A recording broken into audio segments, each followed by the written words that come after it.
ما أنت بنعمة ربك بمجنون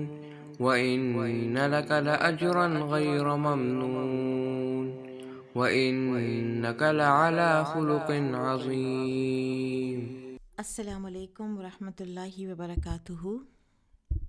نحمده ونصلی علی رسولہ الکریم، اما بعد فاعوذ باللہ من الشیطان الرجیم، بسم اللہ الرحمن الرحیم۔ رب اشرح لی صدری ویسر لی امری واحلل عقدۃ من لسانی یفقہوا قولی، رب زدنی علما، اللہم فقہنا فی الدین،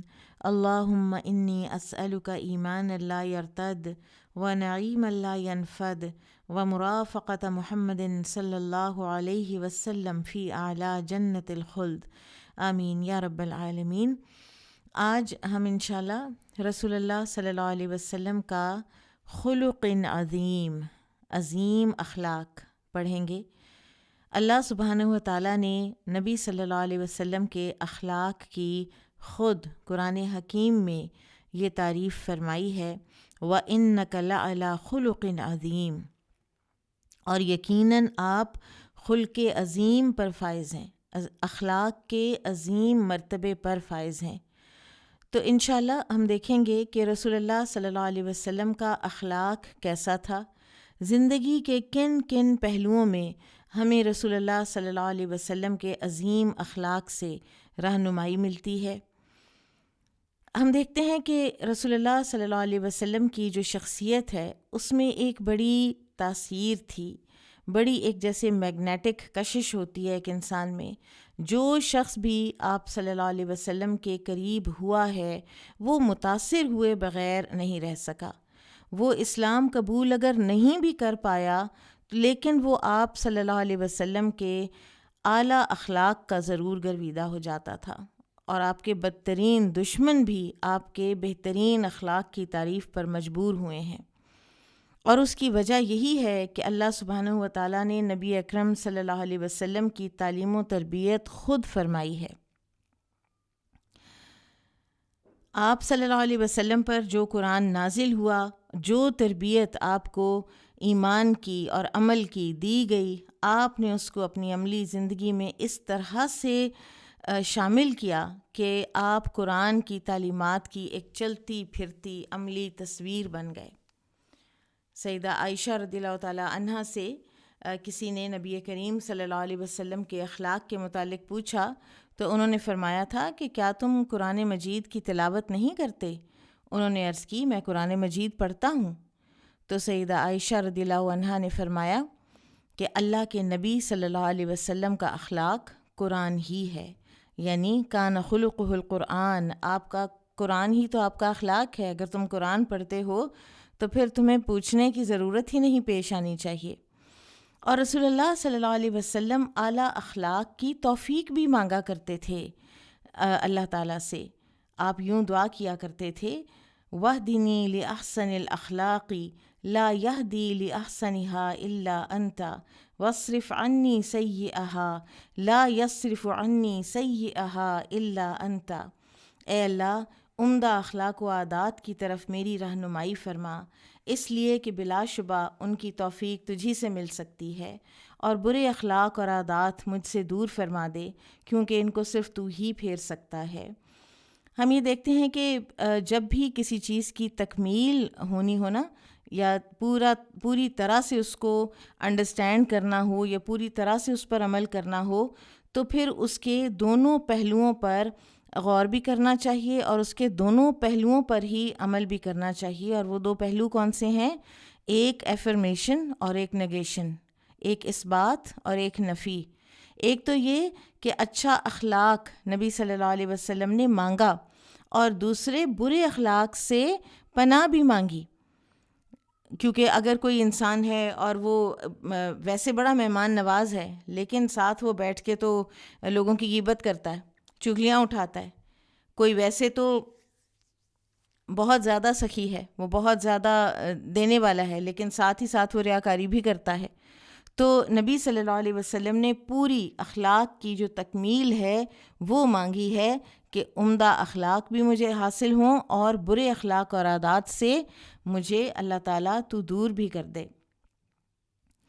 سیدنا عبداللہ بن عمر رضی اللہ عنہما رسول اللہ صلی اللہ علیہ وسلم کے اخلاق کے بارے میں فرماتے تھے کہ رسول اللہ صلی اللہ علیہ وسلم کی زبان مبارک پر کوئی برا کلمہ نہیں آتا تھا اور نہ ہی آپ کبھی فحش گوئی کرتے تھے۔ آپ صلی اللہ علیہ وسلم نے فرمایا ہے، بلا شبہ تم میں سے مجھے عزیز تر وہ ہے جس کے عادات و اخلاق تمام لوگوں سے زیادہ اچھے ہوں۔ اسی طرح سے سیدنا انس بن مالک رضی اللہ عنہ فرماتے ہیں، کان النبی صلی اللہ علیہ وسلم احسن الناس خلقا، نبی اکرم صلی اللہ علیہ وسلم حسن اخلاق میں سب لوگوں سے بڑھ کر تھے، اور یہ وہ ہستی ہیں سیدنا انس بن مالک رضی اللہ عنہ جنہوں نے 10 سال رسول اللہ صلی اللہ علیہ وسلم کی خدمت کا شرف حاصل کیا ہے۔ اور بہترین گواہی وہی ہوتی ہے کہ جو سب سے پہلے آپ کے اپنے گھر والے دیں، جیسا کہ آپ کی زوجہ محترمہ سیدہ خدیجہ رضی اللہ عنہا کو جب آپ صلی اللہ علیہ وسلم نے اپنے فیئرز کا اظہار کیا، جب آپ پر پہلی وحی نازل ہوئی، تو انہوں نے آپ کے جو بہترین اخلاق ہیں اور آپ کی جو بہترین سیرت ہے اس کے ذریعے سے آپ کو تسلی دی۔ آپ نے فرمایا، ایسا ہرگز نہیں ہوگا، اللہ کی قسم اللہ آپ کو بے یار و مددگار نہیں چھوڑے گا، کیونکہ آپ تو صلہ رحمی کرنے والے ہیں، کمزور اور ناتواں کا بوجھ اٹھا لیتے ہیں، جنہیں کہیں سے کچھ نہیں ملتا وہ آپ کے ہاں پا لیتے ہیں، آپ مہمان نواز ہیں اور حق کے راستے میں پیش آنے والی مصیبتوں پر لوگوں کی مدد کرتے ہیں۔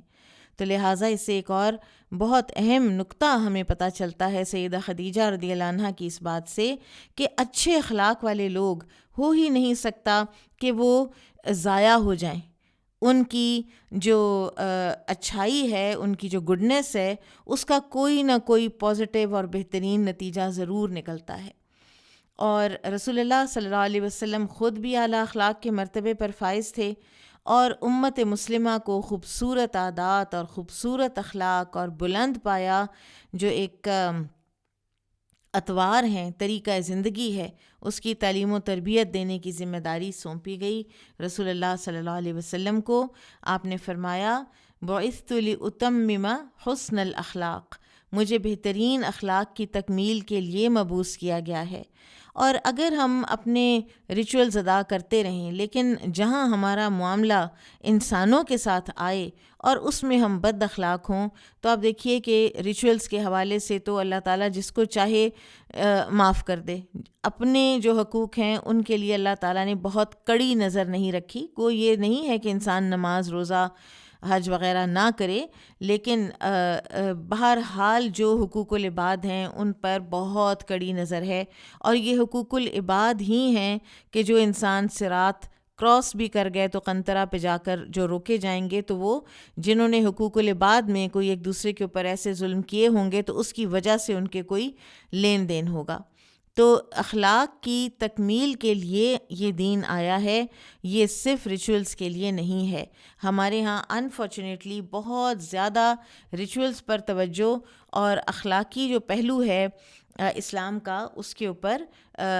اس کو نگیٹ کیا جاتا ہے یا اس کو اگنور کیا جاتا ہے۔ نگیٹ نہیں کیا جاتا، اس کو اگنور کیا جاتا ہے۔ اور پھر یہ ہے کہ ایک اور چیز بھی ہمیں یاد رکھنی چاہیے کہ یہ دونوں چیزیں آپس میں اللہ تعالیٰ نے ان کو یعنی انٹرٹوائن کیا ہوا ہے کہ ہم ریچولز ادا کرتے ہیں۔ فار ایگزامپل جب ہم نماز پڑھتے ہیں تو نماز کے بارے میں اللہ تعالیٰ کیا فرماتے ہیں خود قرآن حکیم میں، ان الصلاۃ تنہی عن الفحشاء والمنکر، نماز جو ہے وہ فحش اور منکرات سے بچاتی ہے۔ تو نماز ہوگی وہ والی نماز ہوگی جو ریکوائرڈ ہے، پورے اخلاص نیت کے ساتھ ہوگی، ایسی کہ جو اللہ تعالیٰ کے ہاں قابل قبول ہو، سنت کے مطابق ہوگی۔ ایسی نماز جو ہے وہ انسان کو برے اخلاق سے بچائے گی۔ تو یہ دونوں چیزیں جو ہیں یہ اکٹھی سائڈ بائی سائڈ چلتی ہیں۔ میں نے کچھ دن پہلے کسی خاتون کو یہ کہتے سنا جنہوں نے کہا کہ میرے لیے اسلام اچھا اخلاق ہے، بس۔ ایک اور تھیں ساتھ ہی بیٹھی ہوئی تھیں، تو انہوں نے کہا کہ اسلام تو ہمارے گھر میں نظر آتا ہے، اور وہ یہ ہے کہ ہمارے گھر میں وراثت بالکل صحیح طریقے سے بانٹی گئی ہے۔ یہ بہت اچھی باتیں، یہ بہت اچھی باتیں ہیں، لیکن یہ پک اینڈ چوز نہیں ہو سکتا اسلام کے اندر۔ تو یہ جو ہم بہترین اخلاق پڑھ رہے ہیں نا، اس کے پیچھے عقیدہ توحید ہے۔ کوئی بندہ اللہ تعالیٰ کی معرفت رکھنے والا بد اخلاق نہیں ہوتا۔ تو اسی لیے آپ دیکھیے کہ رسول اللہ صلی اللہ علیہ وسلم نے ابتدا میں جو مکہ کے 13 سال ہیں اس میں سب سے زیادہ جو تعلیم دی ہے، جو اللہ تعالیٰ کی طرف جو وحی آتی رہی ہے، سب سے زیادہ وہ تھی عقیدہ توحید کو اور عقیدہ آخرت کو پختہ کرنے کی، کیونکہ عقائد پختہ ہوتے ہیں تو اخلاق میں تبدیلی آتی ہے، اعمال میں تبدیلی آتی ہے، انسان سبمٹ کرتا ہے۔ لہٰذا اسلام کو پک اینڈ چوز نہیں کرنا، کیونکہ ہم عموماً جب اخلاق کے بارے میں پڑھتے ہیں تو ہم کہتے ہیں کہ بس صرف اخلاق ہی اخلاق درکار ہے، تو ایسا نہیں ہے بہرحال۔ پھر نبی صلی اللہ علیہ وسلم نے فرمایا اکمل المؤمنین ایماناً احسنہم خلقا، مومنوں میں سے زیادہ کامل ایمان والے وہ ہیں جو ان میں سے اخلاق کے اعتبار سے زیادہ بہتر ہیں۔ اسی طرح سے اللہ سبحانہ و تعالیٰ کی قربت کا حصول، جنت میں رسول اللہ صلی اللہ علیہ وسلم کی ہمسائیگی اور میزان میں کامیابی ایمان کے ساتھ ساتھ اچھے اخلاق پر مبنی ہے۔ رسول اللہ صلی اللہ علیہ وسلم نے فرمایا احب عباد اللہ الی اللہ احسنہم خلقا، اللہ تعالیٰ کو اپنے بندوں میں سے وہ لوگ زیادہ محبوب ہیں جن کا اخلاق اچھا ہے۔ پھر اسی طرح سے اچھے اخلاق کو آپ صلی اللہ علیہ وسلم نے اپنی قربت کے حصول کا ذریعہ بھی بتایا ہے۔ آپ صلی اللہ علیہ وسلم نے فرمایا تم میں سے مجھے سب سے محبوب اور قیامت کے روز نشست کے اعتبار سے میرے سب سے زیادہ قریب وہ شخص ہوگا جس کا اخلاق تم میں زیادہ اچھا ہوگا۔ پھر اسی طرح سے آپ صلی اللہ علیہ وسلم نے فرمایا قیامت کے روز میزان میں سب سے وزنی چیز عمدہ اخلاق ہوگا۔ ہماری ایک استاد ہیں جو کہتی ہیں کہ اپنے لیے ایک اصول بنا لیں، دنیا میں مظلوم بن کر جی لیں، ظالم بن کر نہ جئیں۔ یعنی اگر آپ کے اوپر ظلم ہو گیا تو اینڈ آف دا ڈے یہ آپ ہی کو فائدہ دے گا، ظالم کبھی مت بنیے گا۔ اور جو بد اخلاق انسان ہے، جو بد اتوار ہے، جو لوگوں کے دل دکھاتا ہے، لوگوں کے مال کھا جاتا ہے، لوگوں کی غیبت کرتا ہے، غصے کرتا ہے، تکبر کرتا ہے، حسد کرتا ہے، تو دراصل وہ ظلم کر رہا ہے،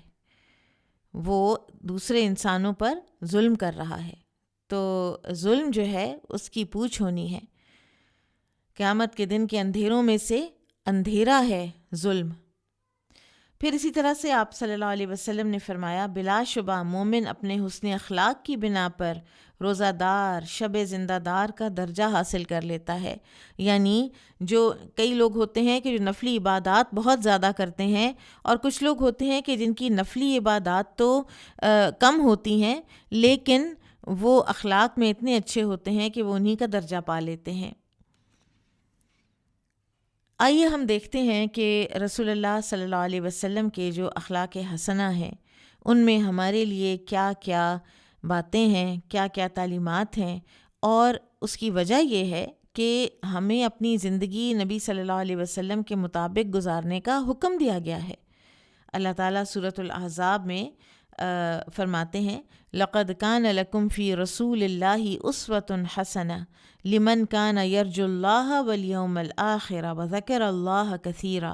یقیناً تمہارے لیے رسول اللہ صلی اللہ علیہ وسلم کی ذات میں بہترین نمونہ ہے ہر اس شخص کے لیے جو اللہ سے ملاقات اور یوم آخرت کی امید رکھتا ہے اور کثرت سے اللہ کا ذکر کرتا ہے۔ تو ہم ڈفرینٹ نبی صلی اللہ علیہ وسلم کی حیات طیبہ کے، آپ کی سیرت کے اسپیکٹس دیکھیں گے۔ کچھ چیزیں وہ ہیں کہ جو پیچھے ہم سیرہ کے واقعات میں پڑھ آئے ہیں، اور کچھ واقعات ایسے ہیں کہ جو ہمیں حدیث کی مختلف کتابوں میں بکھرے ہوئے ملتے ہیں۔ سب سے پہلے نبی صلی اللہ علیہ وسلم کا حسن معاملہ،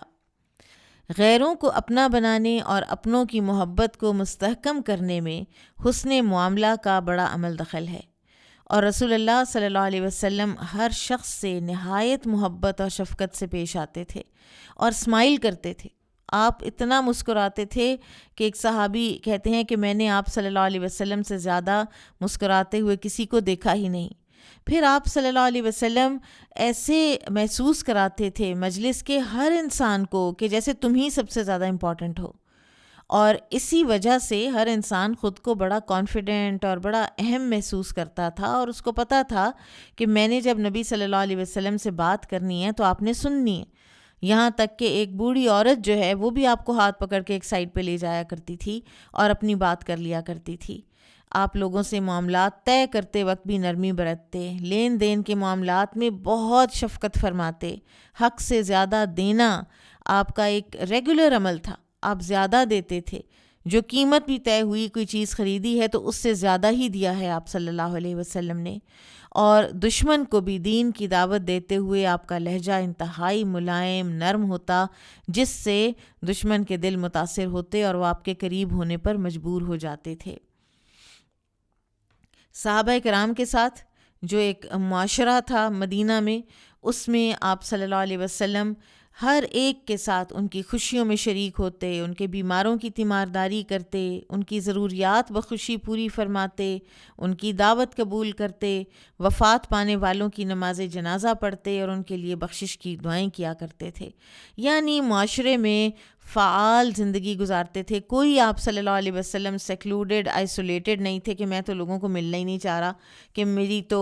عبادات ڈسٹرب ہوتی ہیں۔ ہمارے ہاں یہ بھی ایک بڑا ایک کلچر بنتا چلا جا رہا ہے کہ جو دینی ہو رہا ہے وہ آئسولیٹ ہو جاتا ہے، وہ کہتا ہے نہیں میں تو کہیں آتے جاتی نہیں ہوں۔ سیدنا انس رضی اللہ تعالیٰ عنہ بیان کرتے ہیں، اور یہ ایک بڑا ہی خوبصورت واقعہ ہے۔ ایک بدوی انسان تھا، ظاہر اس کا نام تھا، اور جب بھی وہ مدینہ آتا تو رسول اللہ صلی اللہ علیہ وسلم کے لیے کوئی تحفے تحائف لے آتا، اور رسول اللہ صلی اللہ علیہ وسلم بھی اس کی محبت کا بڑا جواب دیتے اور محبت سے ہی جواب دیتے، اور اسے الوداع کرتے وقت اس کو تحفے تحائف دیتے اور اپنی محبت کا اظہار کرتے ہوئے فرماتے کہ بلا شبہ ظاہر ہمارا دیہات کا دوست ہے اور ہم اس کے شہری دوست ہیں۔ اور اس سے رسول اللہ صلی اللہ علیہ وسلم کو محبت بھی بڑی تھی، اور شکل صورت میں وہ بڑا درمیانہ سا تھا۔ تو ایک دن وہ بازار میں تھا تو نبی صلی اللہ علیہ وسلم تشریف لائے، تو آپ نے دیکھا کہ وہ مدینہ آیا ہوا ہے اور اپنا سامان بیچ رہا ہے، تو آپ صلی اللہ علیہ وسلم نے اس کو پچھلی طرف سے اپنے گلے سے لگا لیا، تو وہ آپ کو نہ دیکھ پایا اور خود کو چھڑانے کی کوشش کرنے لگا، اور جب اس نے مڑ کے دیکھا تو اس کو رسول اللہ صلی اللہ علیہ وسلم نظر آئے، تو اس نے پھر اپنے کمر ساری کی ساری رسول اللہ صلی اللہ علیہ وسلم کے ساتھ، آپ کے سینہ مبارک کے ساتھ لگا دی۔ تو آپ صلی اللہ علیہ وسلم نے محبت کا اظہار کرتے ہوئے فرمایا کہ یہ غلام کون خریدے گا؟ تو ظاہر نے کہا کہ اے اللہ کے رسول، اللہ کی قسم آپ کو میرا کوئی گاہک نہیں ملنا، یعنی میری کیا قیمت ہے بھلا؟ تو اللہ کے رسول صلی اللہ علیہ وسلم نے فرمایا لیکن اللہ کے نزدیک تم کم قیمت نہیں ہو۔ سبحان اللہ، کتنا یہ خوبصورت سین ہوگا کہ ایک اللہ کے نبی، اللہ کے رسول صلی اللہ علیہ وسلم، ایک عام دیہاتی اور عرب کا وہ معاشرہ جو اتنا زیادہ سٹیٹس کانشیس معاشرہ تھا، اور اس میں آپ صلی اللہ علیہ وسلم کیسے پیچھے سے آ کے اس کو حق کر لیتے ہیں اور کیسے اس کے ساتھ پیار محبت کی باتیں کر رہے ہیں۔ سبحان اللہ۔ اسی طرح سے سیدنا ابو ہریرہ رضی اللہ عنہ بیان کرتے ہیں کہ رسول اللہ صلی اللہ علیہ وسلم نے ایک شخص سے اونٹ ادھار لیا، اور وہ شخص آ گیا اور اونٹ کا تقاضا کرتے ہوئے اس نے بڑے سخت لہجے میں آپ سے بات کی، تو صحابہ کو اس کا رویہ بڑا ناگوار گزرا، اور وہ اس کی طرف لپکے تاکہ اسے کوئی ادب سکھائیں، تو آپ صلی اللہ علیہ وسلم نے صحابہ کو منع فرما دیا اور یہ فرمایا کہ اسے چھوڑ دو، کیونکہ جس کا کسی پر حق ہو وہ کہنے سننے کا بھی حق رکھتا ہے۔ یعنی آپ صلی اللہ علیہ وسلم نے برا ہی نہیں منایا، اور ساتھ یہ فرمایا کہ صحابہ کو کہ اس کو جو اونٹ ہے نا، جیسا یہ میں نے اس سے لیا ہوا ہے، اس جیسا اونٹ تلاش کر کے اسے دے دو۔ تو صحابہ نے عرض کی کہ یا رسول اللہ صلی اللہ علیہ وسلم، اس جیسا اونٹ تو میسر نہیں، البتہ اس سے بہتر موجود ہے۔ تو آپ نے فرمایا آتوہ فإن من خیرکم احسنکم قضاء، اسے وہی دے دو، یعنی بہتر والا ہی دے دو، کیونکہ سب سے اچھا آدمی وہ ہے جو دوسروں کا حق پوری طرح ادا کر دے۔ اتنی بے ادبی اور بدتمیزی سے بات کرنے والے انسان کو اتنی خندہ پیشانی سے ریئیکشن ملا کہ وہ اتنا متاثر ہوا کہ کہنے لگا آپ نے مجھے پورا حق دے دیا ہے، اللہ تعالیٰ آپ کو بھی پورا بدلہ دے۔ آپ دیکھیں عموماً کئی دفعہ یہ ہوتا ہے ہمارے اخلاق جو ہے نا وہ نبی صلی اللہ علیہ وسلم کے اخلاق سے بالکل بھی ملتے جلتے نہیں ہیں۔ یہ بڑی ایک کڑوی بات ہے، لیکن یہ درست بات ہے، یہ سچ ہے۔ ہمارے جب اس طرح کے وقت آتے ہیں نا پیسوں کے معاملے میں اور معاملے کے اس میں حسن معاملہ کے حوالے سے، تو ہم سخت فیل ہوتے ہیں. اور یعنی وہ ہمارے ساتھ اگر کوئی اس طرح کا آدمی کوئی بدتمیزی کرے تو ہم تو اس کو کہیں کہ اچھا ٹھیک ہے اب تم لے کے دکھاؤ میرے سے. عموماً یہ ہوتا ہے، اور بہت سے جھگڑے ہوتے ہیں قرض کے لین دین کے حوالے سے. پھر اسی طرح سے جابر بن عبداللہ رضی اللہ عنہ سے جو آپ صلی اللہ علیہ وسلم نے جو غزوے سے واپس آ رہے تھے اور ان کا اونٹ سست تھا، پہلے اس کو چھڑی مار کے کیا تو وہ تیز ہو گیا، اور اتنا تیز ہو گیا کہ وہ سب سے آگے نکل گیا. پھر رسول اللہ صلی اللہ علیہ وسلم نے جابر رضی اللہ عنہ سے کہا کہ یہ اونٹ مجھے بیچ دو. تو انہوں نے سوچا کہ میرے پاس تو ایک ہی اونٹ ہے، اور انہوں نے بہرحال وہ بیچ دیا. پھر مدینہ پہنچے. نیکسٹ ڈے وہ گئے نبی صلی اللہ علیہ وسلم کے پاس اونٹ لے کر. تو آپ صلی اللہ علیہ وسلم نے کہا تم اونٹ بھی لے جاؤ، تم قیمت بھی لے جاؤ، اور پھر قیمت سے ایکسٹرا بھی دیا. ایک چاندی کا ٹکڑا تھا جو ایکسٹرا دیا جابر رضی اللہ عنہ کو. اور پھر وہ کہتے ہیں کہ مجھے میرا غنیمت میں سے حصہ بھی مجھے دیا گیا.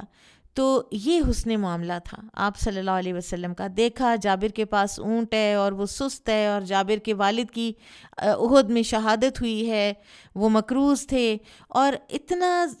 جب دیکھتے تھے نا آپ صلی اللہ علیہ وسلم تو اس بندے کو اپنے قریب کرتے تھے، اور اس بندے کی عزت نفس کو ٹھیس لگائے بغیر آپ صلی اللہ علیہ وسلم اس کی مدد کیا کرتے تھے. اسی طرح ایک مرتبہ سیدنا انس رضی اللہ عنہ بیان کرتے ہیں کہ میں رسول اللہ صلی اللہ علیہ وسلم کے ہمراہ چل رہا تھا. آپ نے موٹے حاشیے والی نجرانی چادر اوڑھ رکھی تھی. آپ کو ایک اعرابی ملا، اس نے آپ کی چادر گھسیٹ کر آپ کو زور سے کھینچا، حتیٰ کہ میں نے آپ کے کندھے پر چادر زور سے کھینچنے کی وجہ سے ایک نشان دیکھا. پھر اس نے کہا اے محمد صلی اللہ علیہ وسلم، مجھے اللہ تعالیٰ کے اس مال سے دینے کا حکم دیں جو آپ کے پاس ہے. رسول اللہ صلی اللہ علیہ وسلم اس کی طرف متوجہ ہوئے، پھر ہنس دیے. اس کے بعد آپ نے اسے عطیہ دینے کا حکم دیا. اس میں ایک اور بھی بڑی اہم بات پتہ چلتی ہے. یہاں فوری طور پہ آپ صلی اللہ علیہ وسلم نے جو اپنا مزاج رکھا ہے وہ یہ ہے کہ آپ ہنس دیے کہ اچھا یہ چیز ہے جو یہ مانگ رہا ہے، اور اس کے مانگنے کے سٹائل پر اس کو یہ بھی نہیں کہا کہ تم اس طرح، یہ تو بدتمیزی ہے، ایسے تھوڑی کرتے ہیں، اس طرح تو نینا مانگتے. تو اس وقت اس کے لیول کے مطابق اس کے ساتھ وہ معاملہ کیا کہ جس سے وہ ایک دفعہ سیٹسفائی ہو گیا. یعنی ایک جو بے وقت کی نصیحت ہوتی ہے نا وہ بھی کارگر نہیں ہوتی، اور ہم کبھی بھی نہیں دیکھیں گے کہ نبی صلی اللہ علیہ وسلم نے ایسا کیا ہو. پھر اسی طرح سے رسول اللہ صلی اللہ علیہ وسلم کے حوالے سے ایک اور صحابی ہیں جریر بن عبداللہ البجلی رضی اللہ عنہ. یہ ٹورڈز دی اینڈ آف رسول اللہ صلی اللہ علیہ وسلم's لائف یہ ایمان لائے، اور یہ کہتے ہیں کہ جب سے میں اسلام لایا رسول اکرم صلی اللہ علیہ وسلم نے مجھے پردے کے اہتمام کے ساتھ اپنے گھر میں داخل ہونے سے کبھی نہیں روکا، اور جب آپ مجھے دیکھتے تو خوشی سے مسکرانے لگتے. اسی طرح سیدنا عمرو بن العاص رضی اللہ عنہ یہ اسلام لائے ہیں عمرہ قضاء کے بعد. صلح حدیبیہ سے بھی نیکسٹ ایئر عمرہ قضاء ہوا، پھر اس کے بعد یہ ایمان لائے. خالد بن ولید اور عمرو بن العاص اور عثمان بن طلحہ آپ کو یاد ہوگا سیرہ میں ہم پڑھ آئے ہیں. تو یہ ایمان لائے، اور کچھ ہی عرصے کے بعد رسول اللہ صلی اللہ علیہ وسلم نے عمرو بن العاص رضی اللہ عنہ کو ایک لشکر کا امیر بنا دیا جس میں اکابر صحابہ بھی تھے. تو ان کے ذہن میں یہ آیا کہ میں تو رسول اللہ صلی اللہ علیہ وسلم کو ظاہر ہے بڑا ہی محبوب ہوں، تبھی انہوں نے مجھے بنایا ہے امیر لشکر کا. تو انہوں نے پوچھا رسول اللہ صلی اللہ علیہ وسلم سے کہ یا رسول اللہ لوگوں میں سے آپ کو سب سے زیادہ محبوب کون ہے؟ تو آپ نے جواب دیا عائشہ. تو عمرو رضی اللہ عنہ نے دوبارہ عرض کی کہ یا رسول اللہ مردوں میں سے کون ہے؟ تو آپ صلی اللہ علیہ وسلم نے فرمایا عائشہ کا باپ ابوہا، عائشہ کے والد. اور پھر اس کے بعد تو آپ نے فرمایا عمر بن خطاب. اور پھر وہ کہتے ہیں کہ آپ صلی اللہ علیہ وسلم نے اسی طرح اسلام میں سبقت اور خدمات کے اعتبار سے کئی نام گنوا دیے، اور کہتے ہیں کہ بالآخر میں اس خدشے سے میں نے مزید نہ پوچھا کہ ایسا نہ ہو کہ مجھے سب سے آخر میں جگہ ملے. اور یہ جو واقعہ ہے نا یہ رسول اللہ صلی اللہ علیہ وسلم کے حسن معاملہ اور حسن سلوک کی بڑی اعلیٰ مثال ہے. آپ صلی اللہ علیہ وسلم کی خدمت میں حاضر ہونے والا ہر شخص اپنے آپ کو آپ کا خصوصی مہمان ہی تصور کرتا تھا،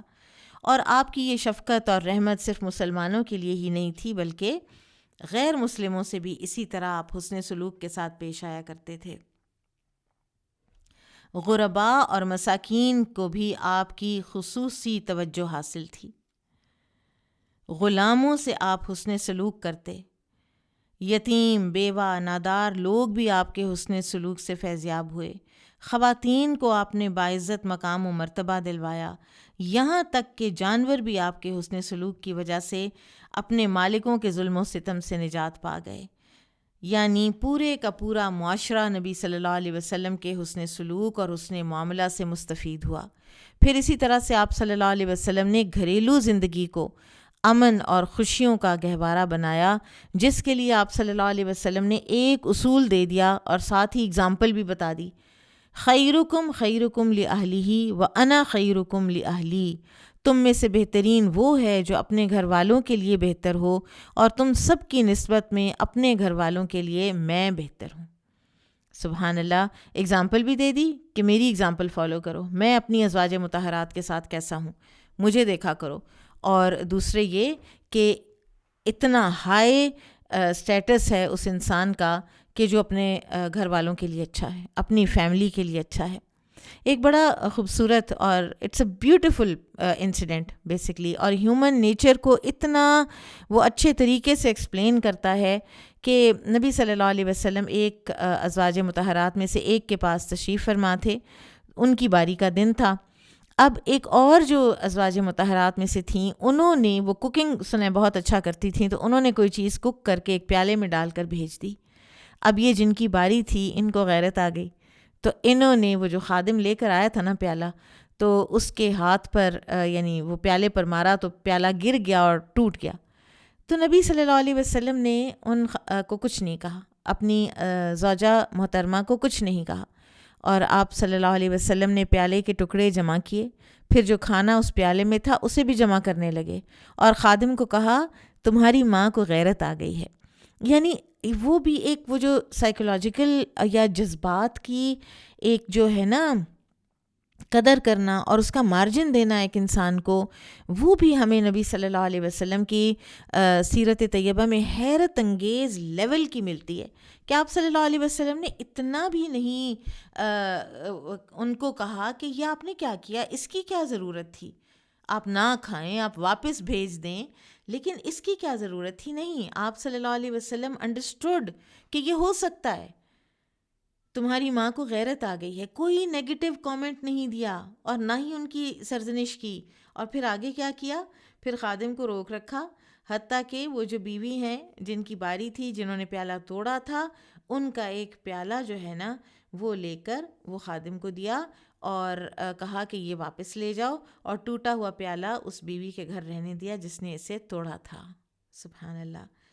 انتہائی وقار کے ساتھ آپ صلی اللہ علیہ وسلم نے کسی کی بھی دل شکنی نہیں ہونے دی، اور کتنے مہذب طریقے سے ان کو بھی سمجھا دیا کہ جنہوں نے پیالہ توڑا تھا، نہ برا بھلا، نہ تان، نہ ملامت، اتنا سلیقہ اور اتنی نرمی اور اتنی انڈرسٹینڈنگ ہیومن نیچر کی۔ رسول اللہ صلی اللہ علیہ وسلم نے اپنے حسن معاملہ اور حسن سلوک سے گھریلو اور خاندانی اور معاشرتی مسائل کا بڑا عمدہ حل امت کو سمجھایا ہے۔ پھر اسی طرح سے حسن معاشرت ہم دیکھتے ہیں، یعنی معاشرہ کیسا ہونا چاہیے۔ ایک تو فیملی ہو گئی، ایک انسان کا دوسروں کے ساتھ معاملہ ہو گیا، لیکن عام طور پر جنرلی سوسائٹی کا ایک کیا ہونا چاہیے، ایک طریقہ زندگی، تو اس میں بھی نبی صلی اللہ علیہ وسلم کی ہمیں بہت خوشگوار نصیحتیں ملتی ہیں۔ سیدنا جابر بن عبداللہ رضی اللہ عنہ بیان کرتے ہیں کہ رسول اللہ صلی اللہ علیہ وسلم نے فرمایا، ظلم کرنے سے بچو، کیونکہ ظلم قیامت کے روز اندھیروں کا باعث ہوگا، اور بخل اور حرص سے بچو، کیونکہ تم سے پہلے لوگوں کو بخل نے ہلاک کر دیا تھا، بخل ہی کی وجہ سے انہوں نے اپنے لوگوں کے خون بہائے اور اپنی حرمت والی چیزوں کو حلال کر لیا۔ پھر نبی اکرم صلی اللہ علیہ وسلم باہمی معاملات میں نرمی، ہمدردی، رحم دلی، ایثار، قربانی کا درس دیتے تھے۔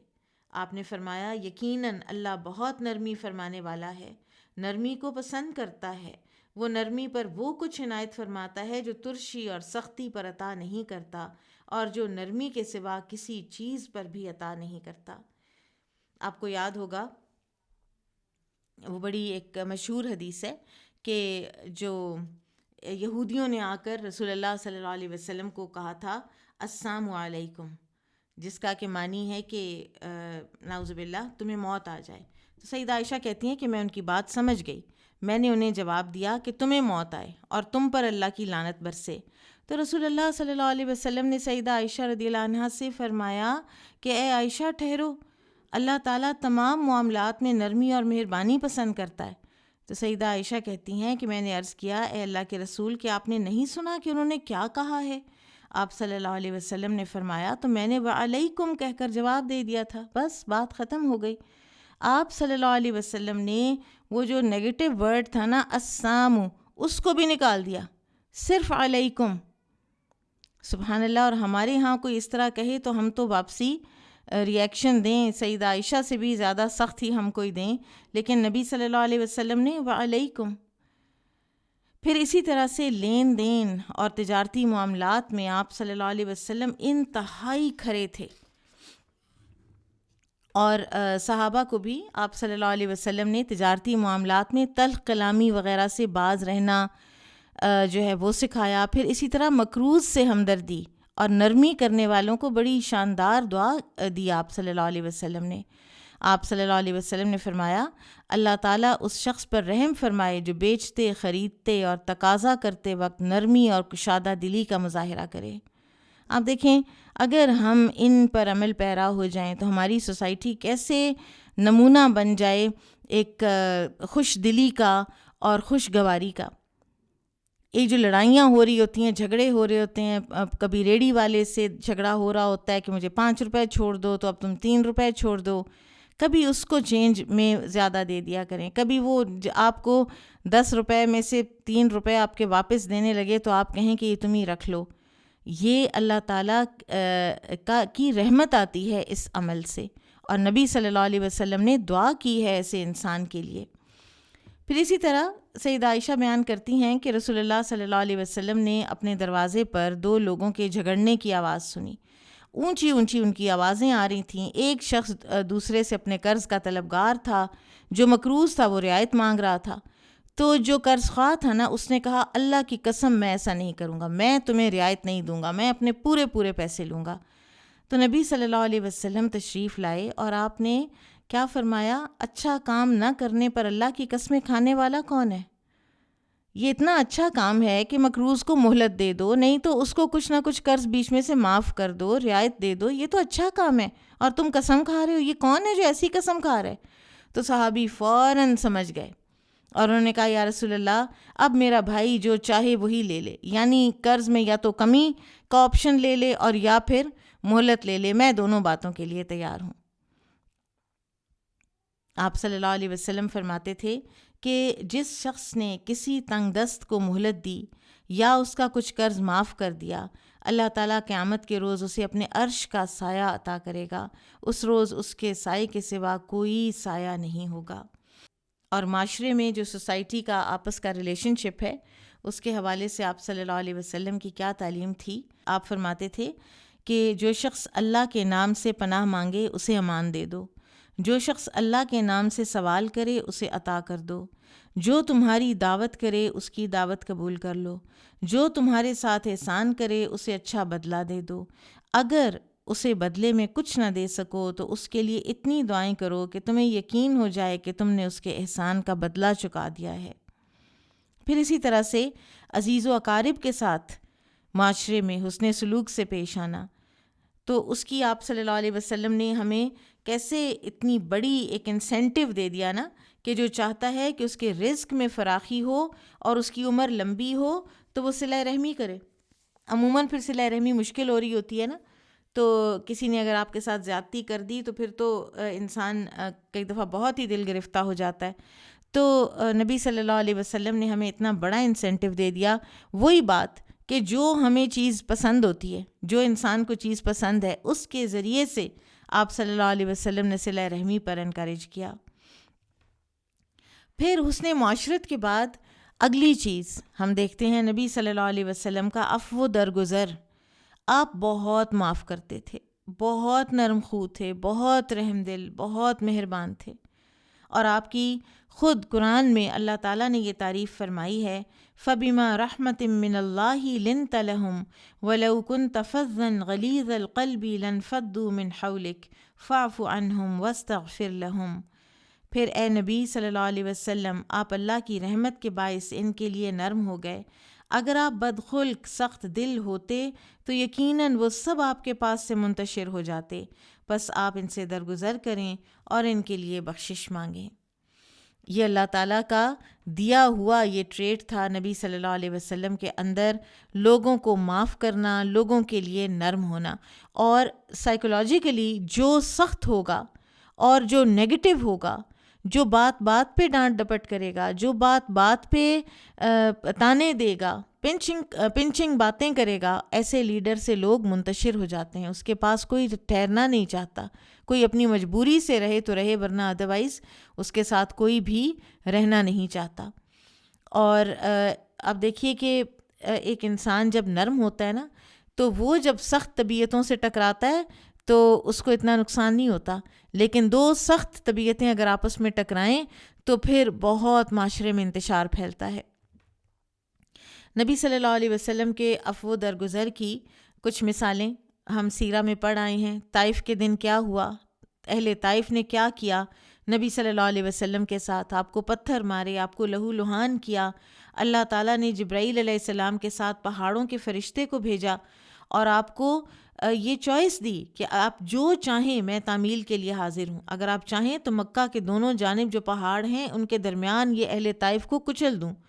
تو آپ صلی اللہ علیہ وسلم نے فرمایا نہیں، بلکہ میں امید رکھتا ہوں کہ اللہ تعالیٰ ان کی نسل سے ایسے لوگ پیدا کرے گا جو صرف اللہ وحدہ کی عبادت کریں گے اور اس کے ساتھ کسی کو شریک نہیں ٹھہرائیں گے. اور اسی طرح سے آپ صلی اللہ علیہ وسلم نے طائف کے گستاخ اور بے ادب لوگوں کو کس طرح نیک خواہشات کے اظہار کے ساتھ معاف کیا ہے. یہ بھی نہیں کہ ہم یہ نہیں فرمایا کہ نہیں چھوڑیں، میں یہ نہیں بدلہ لیتا، بلکہ ان کے لیے نیک خواہشات کا اظہار کیا ہے اور ان کے حق میں وہ نیک خواہشات پوری ہوئی ہیں. پھر اسی طرح سے سیدہ عائشہ آپ کے عفو درگزر کے بارے میں فرماتی ہیں، اللہ کے رسول صلی اللہ علیہ وسلم نے کبھی کسی کو اپنے ہاتھ سے نہیں مارا،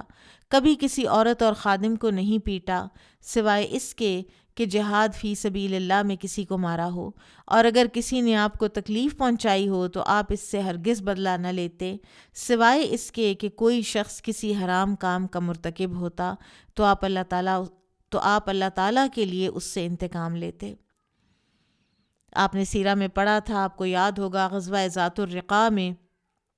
جب صحابہ ادھر ادھر ذرا آرام کرنے کے لیے سائے کی تلاش میں بکھر گئے اور آپ صلی اللہ علیہ وسلم ایک درخت کے ساتھ تلوار لٹکا کر آرام فرما رہے تھے، تو ایک مشرک آیا اور اس نے رسول اللہ صلی اللہ علیہ وسلم کی تلوار تھام لی اور اسے لہراتے ہوئے دھمکیاں دینے لگا اور کہنے لگا اب آپ کو مجھ سے کون بچائے گا.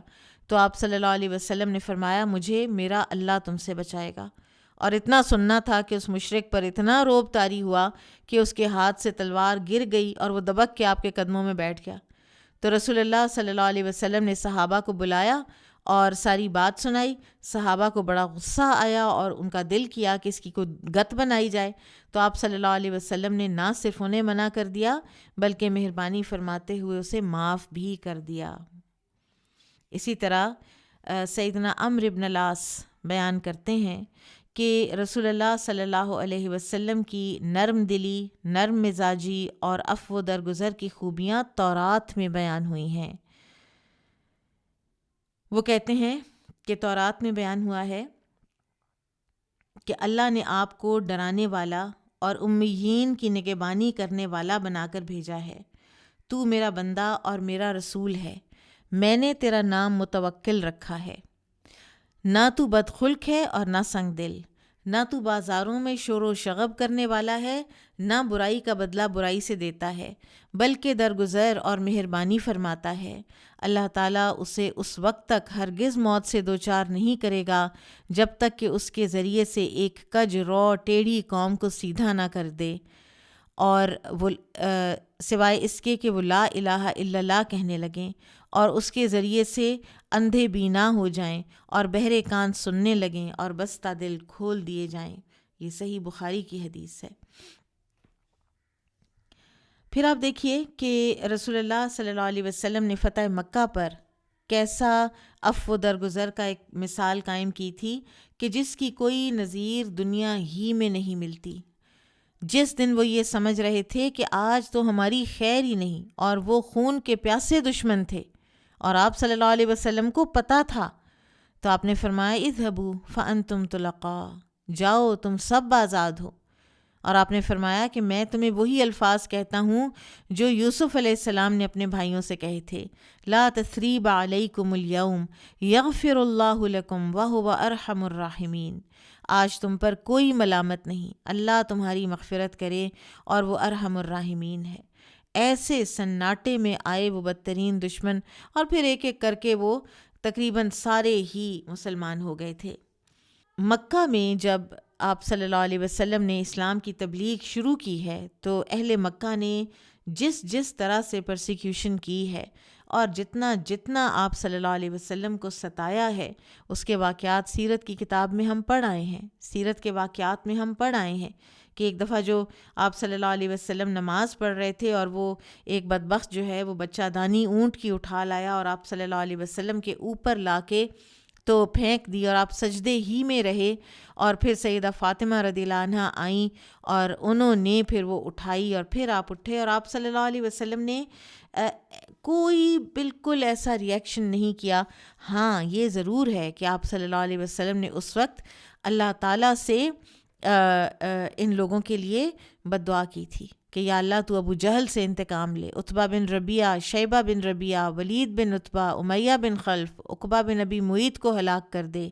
اور ان سب لوگوں کو عبداللہ بن مسعود جو حدیث کے راوی ہیں اور واقعے کے عینی شاہد ہیں، وہ کہتے ہیں کہ میں نے دیکھا تھا یہ سب بدر کے کنویں میں مرے پڑے تھے۔ تو رسول اللہ صلی اللہ علیہ وسلم کا جو صبر ہے وہ بھی ایک انتہا کے لیول کا تھا۔ آپ کے اعتراض کرنے والے آپ سے شکوے کرتے، آپ کو سخت اذیت پہنچاتے، مگر آپ صبر کرتے تھے، اور اس سارے صبر سے اللہ تعالیٰ کی رضا چاہتے تھے آپ صلی اللہ علیہ وسلم۔ پھر اسی طرح ایک مرتبہ آپ صلی اللہ علیہ وسلم نے کو مال غنیمت بانٹا تو ایک کسی انصاری کی زبان سے یہ بات پھسل گئی کہ اس تقسیم سے اللہ کی رضا مقصود نہیں، یعنی کسی کو کتنا دیا، کسی کو کتنا دیا۔ تو آپ صلی اللہ علیہ وسلم نے ان کو کچھ نہیں کہا، آپ نے فرمایا اللہ تعالیٰ موسیٰ پر رحم فرمائے، انہیں اس سے بھی زیادہ تکلیف دی گئی لیکن انہوں نے صبر سے کام لیا، یعنی ان کے تو ساتھیوں نے ان کو اس سے بھی زیادہ کئی تکلیفیں دی ہیں، لہٰذا میں بھی صبر سے ہی کام لوں گا، انہوں نے بھی صبر سے ہی کام لیا تھا۔ پھر آپ صلی اللہ علیہ وسلم کی زندگی کا ایک وہ واقعہ کہ جو اگر کسی بھی انسان کی زندگی میں آئے تو وہ اس واقعے سے سبق حاصل کر سکتا ہے کہ ریئیکشن کیسا ہونا چاہیے، اور وہ ہے واقعہ افک۔ انسان کو ہلا مارنے والا یہ ایک زندگی کا ایک فیز ہوتا ہے کہ اگر خدا نخواستہ کسی کی معصوم پاک دامن بیوی پر الزام لگ جائے، اور یہاں پر آپ دیکھیں کہ گھرانہ کون سا ہے، ادھر سیدہ عائشہ رضی اللہ عنہ ہیں، ادھر اللہ کے رسول صلی اللہ علیہ وسلم ہیں، اور اس موقع پر آپ صلی اللہ علیہ وسلم نے جتنے صبر کا مظاہرہ کیا ہے وہ حیرت انگیز ہے۔ اور یہاں پر ہم یہ بھی بات کرتے چلیں کہ جتنا صبر سیدہ عائشہ نے بھی کیا ہے اور جس خاموشی اور وقار کے ساتھ وہ وقت گزارا ہے جب تک کہ وحی نہیں آ گئی، کوئی واویلا نہیں کیا، کوئی گھر گھر جا کر اپنی برات نہیں دی، اور اللہ تعالیٰ پر معاملے کو چھوڑ دیا ہے۔ پھر آپ دیکھیں کہ ویسے جو گھریلو معاملات میں کوئی سکنس ہے یا کوئی ڈیتھ ہے، اس میں جو آپ صلی اللہ علیہ وسلم کے صبر کے واقعات ہیں، جب آپ کے بیٹے ابراہیم رضی اللہ عنہ کی وفات ہوئی ہے تو آپ صلی اللہ علیہ وسلم نے فرمایا تھا آنکھ اشک بار اور دل غمزدہ ہے، لیکن ہم زبان سے وہی کہیں گے جس سے ہمارا رب راضی ہو، اے ابراہیم ہم تیری جدائی سے یقیناً غمگین ہیں۔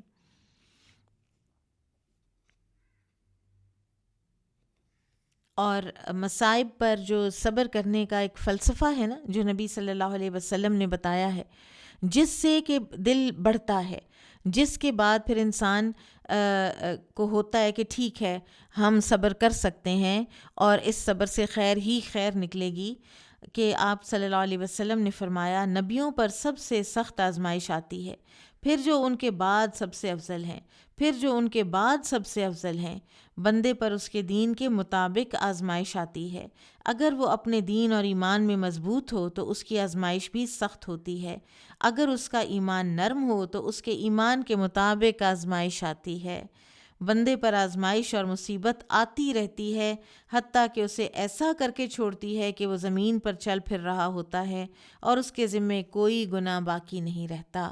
یعنی انسان کے ایمان کو مزید پختہ کرنے کے لیے، مضبوط کرنے کے لیے اور اس کے گناہ معاف کرنے کے لیے آزمائشیں آتی ہیں۔ اور کسی کو یہ یقین ہو جائے تو کون ہوگا کہ جو صبر کو پھر اپنا نہیں سکے گا۔ بیماری میں جو آپ صلی اللہ علیہ وسلم کا صبر تھا کہ آپ کو بخار تھا، اور عبداللہ بن مسعود رضی اللہ عنہ بیان کرتے ہیں کہ میں آپ کی خدمت میں حاضر ہوا تو میں نے عرض کی کہ اللہ کے رسول آپ کو تو بڑا شدید بخار ہے۔ آپ صلی اللہ علیہ وسلم نے فرمایا ہاں مجھے اتنا تیز بخار ہوتا ہے جتنا تم میں سے 2 آدمیوں کو ہوتا ہے، یعنی ڈبل بخار ہوتا ہے۔ سبحان اللہ، 104 بخار ہو تو اس سے ڈبل آپ سوچئے۔ تو پھر اسی طرح آپ صلی اللہ علیہ وسلم نے جب عبداللہ بن مسعود کے پوچھنے پر بتایا، عبداللہ بن مسعود نے پوچھا کہ کیا یہ دوہرا بخار اس لیے ہے کہ آپ کو اجر و ثواب بھی دوہرا ملتا ہے؟ تو آپ صلی اللہ علیہ وسلم نے فرمایا ہاں یہی بات ہے، مسلمان کو جو بھی تکلیف پہنچتی ہے وہ کانٹا ہو یا اس سے کم، اس کے باعث اللہ تعالیٰ اس کے گناہوں کو ایسے ختم کر دیتا ہے جیسے درخت اپنے پتے گرا دیتا ہے۔ سبحان اللہ۔ پھر اسی طرح سے امت کو بھی آپ صلی اللہ علیہ وسلم نے صبر ہی کی تلقین کی ہے اور تحمل کی تلقین کی ہے۔ مثلاً آپ صلی اللہ علیہ وسلم نے فرمایا جب کسی مسلمان کے 3 بچے فوت ہو جائیں وہ دوزخ میں داخل نہیں ہوگا، صرف قسم کو پورا کرنے کے لیے دوزخ پر داخل ہوگا۔ امام بخاری نے فرمایا کہ اس سے مراد اللہ کا یہ فرمان ہے اور تم میں سے ہر شخص جہنم پر وارد ہونے والا ہے۔ وَإِن مِّنكُمْ إِلَّا وَارِدُهَا، کہ وارد تو ہونا ہی ہونا ہے، دیکھنا تو ہے ہی ہے، لیکن کسی نے اپنے 3 بچوں کی وفات پر صبر کیا تو یہ نہیں ہو سکتا کہ وہ جہنم میں چلا ہی جائے۔ پھر اسی طرح سے آپ صلی اللہ علیہ وسلم نے فرمایا کہ جو اچھی چیز میرے پاس ہے وہ میں تم سے چھپا کر نہیں رکھتا، لیکن بات یہ ہے کہ جو تم میں سے بچتا رہے گا اللہ اس کو بچائے گا، جو صبر کرنا چاہے گا اللہ اسے صبر دے گا، اور جو کوئی غنا چاہتا ہے اللہ اسے مستغنی کر دے گا، اور تمہیں صبر سے بہتر اور وسیع تر کوئی چیز نہیں ملی۔ سیدہ ام سلمہ رضی اللہ عنہ بیان کرتی ہیں کہ رسول اللہ صلی اللہ علیہ وسلم نے فرمایا جس مسلمان کو کوئی تکلیف یا مصیبت پہنچتی ہے اور وہ وہی دعا پڑھتا ہے جو اللہ تعالیٰ نے پڑھنے کا حکم دیا ہے تو اللہ تعالیٰ اسے اس چھن جانے والی نعمت سے بہتر نعمت عطا فرماتا ہے، اور وہ دعا کیا ہے؟ انا للہ و انا الیہ راجعون، اللہم اجرنی فی مصیبتی و اخلف لی خیرا منہا، بے شک ہم اللہ ہی کے لیے ہیں اور ہم اللہ ہی کی طرف لوٹ کر جانے والے ہیں۔ اے اللہ مجھے میری مصیبت میں اجر و ثواب عطا فرما اور اس کا نعم البدل عطا فرما۔ پھر رسول اللہ صلی اللہ علیہ وسلم کا عدل و انصاف، وہ مشہور واقعہ آپ نے پڑھ رکھا ہوگا کہ جو ایک مخزومی عورت نے چوری کر لی، وہ ایلیٹ میں سے تھی، تو قریش کے لوگ تو بڑے پریشان ہو گئے کہ اس کا ہاتھ کٹ جائے گا، قبیلہ بنو مخزوم کی عورت کا، تو یہ تو بڑی رسوا کن بات ہے، تو اب کس کو بھیجا جائے جو نبی صلی اللہ علیہ وسلم کے پاس سفارش کرے؟ تو پھر حب النبی، ابن حب النبی کو بھیجا گیا، یعنی اسامہ بن زید کو، اور جو نبی صلی اللہ علیہ وسلم کے بڑے محبوب تھے۔ تو انہوں نے جب سفارش کی تو رسول اللہ صلی اللہ علیہ وسلم ناراض ہوئے اور آپ نے فرمایا کہ اے اسامہ کیا تم اللہ کی حدوں میں سے کسی حد کے بارے میں سفارش کرتے ہو؟ پھر آپ نے کھڑے ہو کر خطبہ دیا اور فرمایا تم سے پہلے لوگوں کو اس امر نے تباہ کیا کہ جب ان میں سے کوئی دولت مند اور معزز آدمی چوری کرتا تو وہ اسے چھوڑ دیتے، اور جب کوئی کمزور اور غریب آدمی چوری کرتا تو اس پر حد قائم کر دیتے تھے۔ اللہ کی قسم اگر فاطمہ بنت محمد صلی اللہ علیہ وسلم بھی چوری کرے تو میں اس کا بھی ہاتھ کاٹ دوں گا۔ یہ ہوتا ہے انصاف، اور اس طرح کے جو انصاف ہیں انہی سے معاشرے پنپتے ہیں اور حکومتیں چلتی ہیں۔ ہمارا بھی جو آپ جیلیں دیکھ لیجئے، جیلوں میں صرف غریب ہے۔ اسی طرح سے ایک اور بڑا خوبصورت واقعہ ہے نبی صلی اللہ علیہ وسلم کے عدل و انصاف کا، کہ بدر کے دن مجاہدین کی صفیں آپ صلی اللہ علیہ وسلم درست کر رہے تھے، اور آپ کے ہاتھ میں ایک تیر تھا جس کے اشارے سے آپ صف بندی کر رہے تھے۔ تو ایک صحابی ہیں سواد بن غزیہ رضی اللہ عنہ، یہ سب سے کچھ آگے کھڑے تھے۔ آپ صلی اللہ علیہ وسلم نے تیر آگے کر کے انہیں پیچھے ہونے کو کہا، تو ان کے پیٹ میں تیر چبھا تو انہوں نے فوراً عرض کی، یا رسول اللہ، اللہ تعالیٰ نے آپ کو حق دے کر اور عدل اور انصاف کا داعی بنا کر بھیجا ہے، آپ نے مجھے تکلیف پہنچائی ہے، میں تو بدلہ لوں گا۔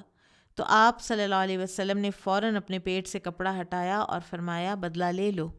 تو سیدنا سواد رضی اللہ عنہ فوراً آپ سے چمٹ گئے اور آپ کے بطن مبارک کو بوسہ دینے لگے۔ تو آپ صلی اللہ علیہ وسلم نے پوچھا، ما حملک علی ھذا یا سواد، اے سواد تم نے ایسا کیوں کیا؟ اور یہ آپ صلی اللہ علیہ وسلم کی عادت مبارکہ تھی کہ کوئی ایکشن ایسا ہوتا نا تو آپ پوچھتے تھے کہ اس کے پیچھے نیت کیا ہے۔ تو انہوں نے عرض کی، یا رسول اللہ، جنگ کا میدان گرم ہے اور دل میں یہ تمنا جاگی کہ اس دنیا سے رخصت ہوتے ہوئے آخری بار آپ کے جسم مبارک کو چھونے کے لیے آپ صلی اللہ علیہ وسلم سے لپٹ جاؤں، بس یہی آرزو پوری کی ہے۔ تو رسول اللہ صلی اللہ علیہ وسلم نے یہ سن کر ان کو دعا دی۔ پھر اسی طرح سے جو عدل ہے وہ خانگی زندگی میں، کسی کی اگر ایک سے زیادہ بیویاں ہوں اور یا وہ صاحب اولاد ہے، اس کے کئی بچے ہیں، تو ان میں جو عدل و انصاف ہے وہ بھی